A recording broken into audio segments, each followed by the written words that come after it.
Arabia पकाने के लिए ना सबसे पहले हाथों पे थोड़ा सा तेल लगा लें, चाहे सरसों का लगा लें, चाहे कोल्ड क्रीम लगा लें, कुछ भी लगा लें। तेल लगा लें, उसके बाद अरबियाँ छिले तो ख़ारिश नहीं आएगी और अरबियाँ हल्के हाथ से छीलनी है। इस तरह करके ना सारी अरबियाँ छील लें। अब इनको धोना नहीं है, बल्कि पहले इनको गोल गोल काटना है। धोने से इसमें लेस हो जाता है, फिर वो कटती नहीं है। तो बस दरमियानी साइज़ की, बहुत बारीक नहीं काटनी वरना गलेंगी नहीं। थोड़ी सी मोटी इनकी कतलियाँ इस तरह सारी काट लें। अब इनको धो लें, इसको अच्छी तरह धो लें, पानी अच्छी तरह निचड़ जाए। उसके बाद इन तेल गरम करना है और उसमें ये अरबियाँ डाल के तलनी है। इतनी देर तक हमने तलनी है कि इनका ना रंग बदल जाए, ये ट्रांसपेरेंट हो जाएंगी। तो इस तरह इसका लेस ख़त्म हो जाता है अच्छी तरह तलने से, और आधी गल भी जाती हैं, तो पकाने में भी मसला नहीं होता। और आंच इसकी तेज़ रखनी है। अब मसाला बनाने के लिए 2 प्याज़ें तलनी है, टमाटर लेना है और लहसुन लेना है। जितनी देर में तलती हैं इतनी देर में तल के एक तरफ रखेंगे और प्याज को फ्राई कर लेंगे इसी तेल में। अरबियों का तेल निचोड़ के और इसी तेल में प्याज को फ्राई कर लेना है। अब इसका मसाला 1 चमची नमक, थोड़ी सी हल्दी, आधी चमची मिर्चें, 1 टेबलस्पून जो है ना धनिया पाउडर। अब हमने टमाटर आधा लेना है, पूरा टमाटर इस्तेमाल नहीं करना क्योंकि अरबियाँ थोड़ी हैं। अब इनको हमने ब्लेंडर में डालना है। इसके साथ ही हमने डालनी है इसमें ये सारे मसाले, नमक, मिर्च और हल्दी इसी में डाल देना, और लहसुन।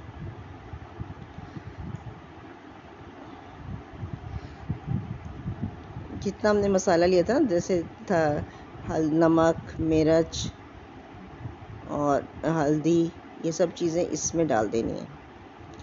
और तली हुई प्याज, जो हमने प्याज तल के निकाली थी, वो भी इसमें साथ डाल देनी। अब उसको पीसना है और साथ ही जो ऑयल बचा हुआ है उसमें हमने डालना है ज़ीरा। जितनी देर में ये कड़कड़ाता है इतनी देर में पिस जाएगा मसाला, और पिसा हुआ मसाला हमने इसमें शामिल कर देना है।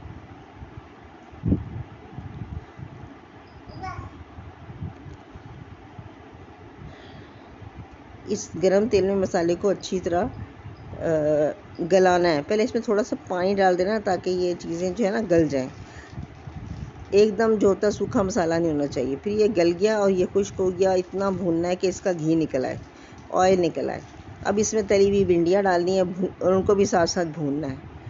जब ये भिंडियाँ अच्छी तरह भून जाएंगी, मसाला इसमें चला जाएगा, फिर पानी डालना है। जितना शोरबा रखना है उतना ही पानी डालना है, और थोड़ा सा ज़्यादा डालना है ताकि पकने के दौरान थोड़ा कम हो जाएगा। तो जितना हमने रखना है उससे थोड़ा सा बढ़ा के डालना है।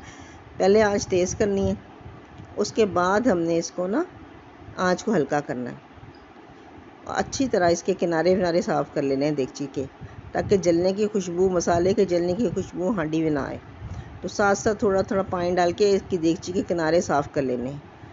अगर हम किनारे साफ़ नहीं करेंगे मसाला जल जाएगा, तो सालन की खुशबू जो है ना वो उसमें फ़र्क हो जाएगा। चला फिरा दें, उसके बाद इसको आंच तेज़ करके उबाल आने तक इसकी आंच तेज़ रहेगी। फिर इसमें थोड़ी देर में लीमू डालना है। लीमू, ये बड़ा लीमू है तो इसलिए मैंने इसका थोड़ा लिया, वरना 1 लीमू इतने में काफ़ी होता है। इतना एक रस टेबल स्पून होना चाहिए, इसीलिए टमाटर कम डाला था कि वरना ये टेबल स्पून जब हम लीमू का रस डालेंगे और टमाटर ज़्यादा डालेंगे तो ये बहुत खट्टा हो जाएगा और खट्टा सालन अच्छा नहीं लगता। अब इसका ऑयल ऊपर आना शुरू हो गया और सालन गाढ़ा भी हो गया, मसाला इसका ना गाढ़ा हो गया। अब मेथी लेनी है, मेथी धो के और इसमें हमने डाल देनी है। साथ ही हमने हरी मिर्चें, जितनी आपका दिल चाहे वो डाल दें। आंच बिल्कुल हल्की करके और फिर चूल्हा बंद कर दें। और इसका इतनी देर में ना इसका मेथी हमने बिल्कुल आखिर में डालनी है, पहले से नहीं डालनी, ताकि इसकी खुशबू जो है ना बरकरार है। और मिर्चें भी पहले नहीं डालनी है वरना मिर्चें तेज़ हो जाएंगी। अब ये तैयार हो गया है, ऑयल ऊपर आ गया है और सालन तैयार है। जितना आपने ग्रेवी रखनी है उतना पानी खुश कर लें और उसी हिसाब से नमक डालना है। अब ये तैयार हो गया, अरबी का मसाला अरबी तैयार है।